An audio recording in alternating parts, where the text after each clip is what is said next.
Most people believe that to get bigger arms, all they have to do is rep out tons of bicep curls and then follow up every bicep workout with the perfect magical supplement that promises to add inches of muscle fast. And even though training your biceps is important, your triceps actually make up over 60% of your arm size, making them even more important to train if your goal is to grow the size of your arms. So today I want to go over the most effective tricep building exercises, as well as some advanced training techniques that I use to really speed up my arm growth. At the end of the video, I'll also give you some insight on how you can take all of this information and combine the exercises and the training techniques into the best tricep workout that you probably ever had. So let's start first with one of the best tricep exercises, the close grip bench press. Even though this is a compound exercise that also incorporates your chest and your shoulders, you're really not going to be able to load the bar with as much weight for any other tricep exercise as with the close grip bench press. And as with all the other muscles in your body, your triceps will respond very positively in terms of growth to heavy weight. To begin the exercise, start by lying directly under a barbell and grip the bar a little closer than shoulder width apart. Your hands should wind up being about 8 to 12 inches apart from each other, and the narrower that your grip is, the more you'll be isolating your triceps. Next, you'll want to unrack the bar, bring it directly over the line of your shoulders or slightly below them, and start lowering the bar to your body in an arc-like curve. Normally with a regular bench press, we would aim to bring the bar to our nipple line, but with the close grip bench press, you want to aim lower than that, so aim to bring the bar to your upper abs. Your elbows should also be a lot closer to your body, so maintain about a 45-degree angle between your elbows and your body rather than the 75-degree angle that you would have while performing a regular bench press with a wider grip. Once you bring the weight down under your chest, you want to press back up in that same arc-like motion until the bar is once again almost directly in line with your shoulders. Some mistakes to avoid while doing this exercise is you don't really want to place your hands closer than about 6 inches apart, and for some of you that are taller, even 6 inches may be too close because you'll start straining your wrists and your elbows. You also want to retract your shoulders and maintain the neutral arc in your lower back, but don't excessively arc your back when pressing the weight up. Let's move on to the next exercise, which is probably the best exercise for isolating your triceps, the dumbbell skull crusher. To start, you want to grab 2 dumbbells, lay back on a flat bench, and raise both your arms straight up until they're locked out. Your hands should be in a neutral position in line with your shoulders or slightly above your shoulders. Bring both dumbbells down, aiming directly to the sides of your forehead. You want to make sure that you try to keep your elbows as tight together as possible. You don't want to flare them too far out because this will once again take the tension off of the muscle that you're trying to target. Also remember, the whole time while your elbows are bending, you want to try to keep your upper arms static and don't swing them back and forth. With all that said, after you bring the dumbbells down to the sides of your head, extend your arms until they're locked out once again in that starting position and then repeat for reps. You can also do this exercise at a slight incline or a slight decline to change up the angle that you're hitting your triceps from. And you can, of course, do it with an easy bar instead of dumbbells. Next up are dips. Besides the close grip bench press, dips are one of the best compound exercises for your triceps. Stick to doing your dips on the parallel bars and avoid doing them on a bench with your hands behind your back, as this will put your shoulders in a very bad position. To perform this exercise, start by gripping the parallel bars, jump up and lock your elbows out so that your feet are elevated off the floor. Lean your body forward and lower yourself until your upper arm is parallel with the ground. You can go slightly lower to where your shoulders are slightly below your elbows, but don't go too low because it'll put excessive strain on your shoulders and your elbows. Then extend your elbows until your arms are all the way locked out and you're back to that original starting position. While doing dips, you want to avoid flaring your elbows too far out. Instead, aim to keep your elbows about 45 degrees away from your body. You also want to concentrate on keeping your shoulders retracted back and down rather than letting them roll forward or rise up to your ears. If you don't have the strength to do dips, you can use an assisted dip machine, or you could simply do negatives by jumping up and slowly lowering yourself down. Then you would put your feet on the ground, jump up again, and repeat. You can also add weights to make the exercise more challenging if you're advanced.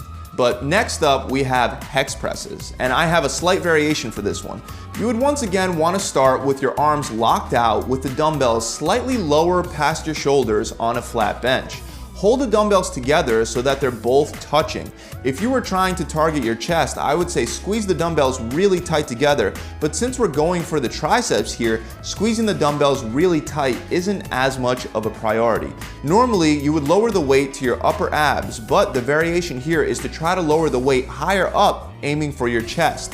This will put more emphasis on the triceps. Once the dumbbells come down and meet your chest, extend your elbows back up until your arms are locked out, and then repeat for reps. For the next exercise, I want to incorporate some cables. So we have cable rope tricep extensions. Here you would use the rope attachment and start by standing under the cable set at a high position, holding on to both ends of the rope with your hands in a neutral position. To get a full contraction on this exercise, you'll want to lean slightly forward rather than standing straight up. Your elbows should be bent at about a 45 to 60 degree angle at the start of the exercise, and the weight stack should already be lifted slightly up with no slack on the rope or the cable. While keeping your elbows tight to your ribs and your upper arms fixed in place, you want to extend your elbows until your arm is fully locked out. If you want to concentrate more on the outer part of your triceps, you can also open up the ropes at the bottom of the movement. Then return the ropes to that same starting position with your arms bent and repeat for reps. Some big mistakes that you want to avoid include leaning too far forward and turning this into more of a push-down exercise rather than an extension. Also, you don't want to swing your elbows back and forth as you do reps because that'll incorporate the lats, once again taking tension off of the triceps. Moving on, we have French curls, and no, French curls are not a bicep exercise. They're actually one of the more effective exercises that isolate your tricep. Some people also call these overhead tricep extensions, and you can do them with an easy bar or a dumbbell. You can also do it seated or standing. The advantage of doing them seated is that it'll require less stabilization and allow you to lift more weight. In either case, the exercise remains the same. You would start by gripping a heavy dumbbell at the head of the dumbbell with one hand overlapping the other. As you get to heavier and heavier weights, you'll have to place the dumbbell upright on your shoulder before readjusting your hands to begin the exercise. But once you have a good grip, extend your arms so that the dumbbell is elevated over your head. Lower the dumbbell behind your head until your forearms are parallel with the floor or slightly lower, and then extend your elbows back up until your arms are fully locked out back at that top position. While performing the exercise, remember to keep the elbows close together and don't allow them to flare out, the same way we did with skull crushers. Also, remember to maintain a neutral spine and avoid making the mistake of arcing your back too far out because that can easily cause an injury to your lower back.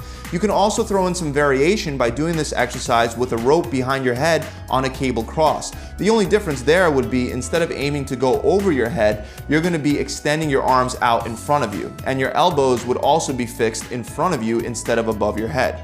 Next, we have another cable exercise, single arm reverse grip cable tricep extensions. Here you would attach a horseshoe handle to the cable and grab it with a supinated grip in which your palm is facing you and your knuckles are pointed away from you. You can take your other hand and put it on your hip, or you can just leave it hanging straight down. You could perform this exercise by facing straight towards the cable or by turning sideways to it. For the sake of this demonstration, we're going to be facing forward. To begin, pull all the slack out of the cable and lift the weight stack up while keeping your elbow bent at about that 45 to 60 degree angle.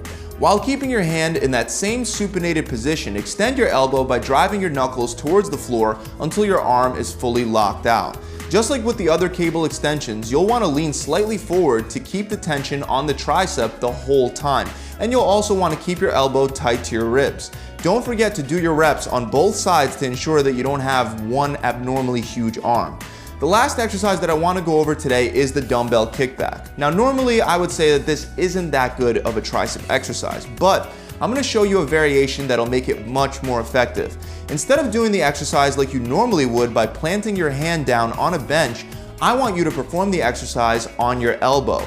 Everything else is going to remain the same. You would place one knee and your elbow that's on the same side as that knee on the bench. Your other foot should be on the ground for support. By getting into this lower position on your elbow instead of on your hand, you're able to effectively put a lot more tension on your tricep throughout the whole exercise. Your starting position should look something like you just completed a dumbbell row. So you want your elbow pulled back towards the ceiling, and you really want to try to get your upper body lower than your hips. While keeping your upper arm fixed and your elbow tight to your ribs, extend your arm until it's locked out behind your hips. Then bring the dumbbell back down until your elbow is at a 90-degree angle, and then repeat for reps. So those are my 8 favorite tricep exercises for bigger, thicker arms. Now, you wouldn't really want to do all 8 of these exercises in one tricep workout because your triceps don't need that much volume for growth. 12 sets with heavy weight is more than enough, so you can just take 4 of these exercises and perform 8 to 10 reps for 3 sets of each, and then do the other 4 on another day of the week. Make sure you finish all 3 sets of one exercise before moving on to the next. If you're advanced, one of my favorite things to do for triceps is supersets. I know many people like to do supersets where they do their triceps and biceps together, and you can do that, but I like to superset my triceps with more triceps. A simple example of this would be to do skull crushers with an easy bar loaded with heavy weight, and then immediately grab lighter dumbbells and go for a superset with a higher rep count like 12 to 15 reps. If you structure your tricep workouts like that, trust me, your triceps will be toast. Well, that about wraps it up, guys. I really hope you enjoyed this video, and I hope you've learned something new, some new tricks that you can incorporate to help your arms grow. If you did get something out of this video, make sure you subscribe to my channel and hit that bell icon so you can be notified whenever I release more free tips and tricks just like the ones that you found in this video. Also, if you want a done-for-you approach to building muscle fast, I have a 12-week program that is proven to pack on pounds of muscle without all the fat gain that's typically associated with bulking. My lean bulking program comes with a 90-day workout plan centered around the concept of undulating periodization and reverse pyramid training to help you get a lot stronger in a short amount of time, ultimately helping you lift more weight and build more muscle. You'll also get a done-for-you muscle building meal plan based on your starting point that'll progressively evolve over the 12 weeks to make up for adaptive thermogenesis, speeding up your metabolism. And of course, it'll come with a recipe book, a full video exercise library, a course with over 100 science-backed references, and an accountability coach to answer any questions you have and help guide you through the entire process.